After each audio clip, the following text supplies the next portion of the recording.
Well, as we've been reporting, Donald Trump has been indicted for a third time. This latest indictment includes 4 felony charges related to his alleged attempts to overturn the 2020 presidential election results.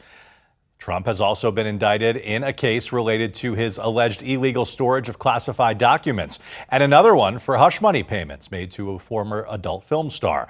A fourth indictment could come in the next few weeks as prosecutors in Georgia are investigating efforts by Trump and his allies to reverse his election loss in that state. Joining me now with more analysis on all of this is Jeremy Saland, a former Manhattan prosecutor. Jeremy, thanks so much for being here. Thank you. All right, so these are charges that all face serious prison time. You've read all the indictments. What do you see as the strongest case of the 3 against the former president? The Manhattan case regarding hush money payments, the classified documents case, or this latest case involving his attempts to overturn the election? Collectively, it's a lot to juggle. But if you look at them individually, unequivocally, the Manhattan case is a distant third. And I would presume that once and if there's an indictment in Georgia, and there would probably even be a distant fourth to that as well. When we look at the 2 federal indictments, the current one, meaning the one that just came down, we just learned about, overall, to me, that is likely and appears to be the most serious, not just in terms of the evidence, not just in terms of the co-conspirators, in terms of a substance of it. The allegations are really go to the heart of what we are as a country and our right to vote in that democracy. So that is the most critical, I think, and the strongest. That said, the Mar-a-Lago case, we have to also look at it and say, simply, the former president, if he did not obstruct and he just complied with those subpoenas, he would have been in a much different place. But the fact that he did not comply and the fact that he obstructed, even if it turns out the rest of the case is weak or garbage, I hate to use that term, that in and of itself could bury him in terms of criminal liability. What is the likelihood that he could beat all of these charges? I would say that there's a likelihood that you and I would be sitting with him in custody somewhere if he were to, in other words, it isn't happening. I think that, without being too bold in my statement, these cases are strong. Jack Smith has done his homework. There is evidence of there's co-conspirators, and some of them may be cooperators, not necessarily in this indictment that just came down, but other ones. So it's extremely strong. But at the end of the day, a jury is going to decide his fate. So Absolutely. What are prosecutors doing behind the scenes right now to try to ensure that they've crossed all their T's and dotted their I's? So the prosecutors are going to make sure that all the evidence in the discovery is ready to go, because they don't want any delays. It's certainly not in the federal courts, because this is a case that we need to, especially right now, hear and learn about before the election. Because if there was some way to circumvent that power of the American people, whether you're red or blue, should have that answer in advance. So I think a lot of it will be discovery, and then some of it will be answering to legal issues. Is this confidential? How do you provide that confidential document? Jack Smith has said that he'd like to see this latest case happen quickly, as early as 70 days.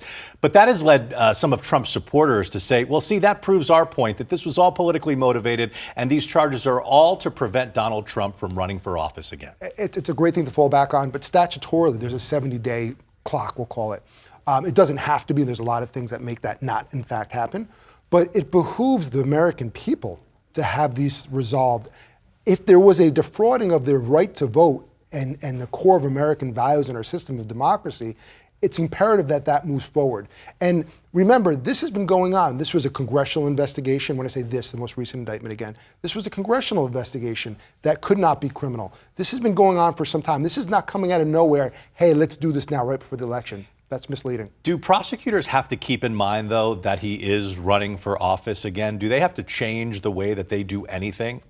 I think there's some reason to say that there should be some credence to that argument, but we're not talking a shoplifting case. Mm-hmm. We're not talking a fight somewhere. We're not even talking a minor theft. These are so circumstantial, these are so significant, I apologize, that to wait and put it off would be an injustice. If there is evidence of a wrongdoing of this magnitude, it's incumbent upon the prosecution to pursue it if they can believe, and they in fact do prove this case beyond a reasonable doubt.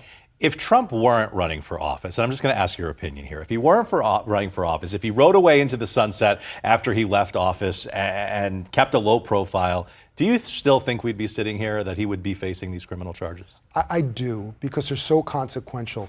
This is unprecedented. This is historic in the wrong way.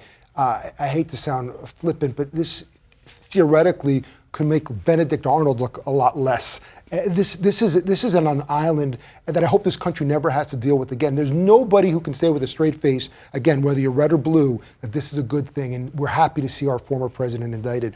But I think you have to do the investigation, and if that leads you to an indictment, that's where you have to go. And there is that fourth potential indictment that could come out of Georgia. In terms of looking at that case, where do you think that falls on the seriousness?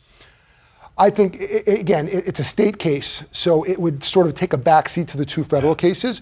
But the nature of it is somewhat similar to what we're seeing now because it involves the election fraud and electors tampering potentially with the state official. So it's significant, but it's a state case.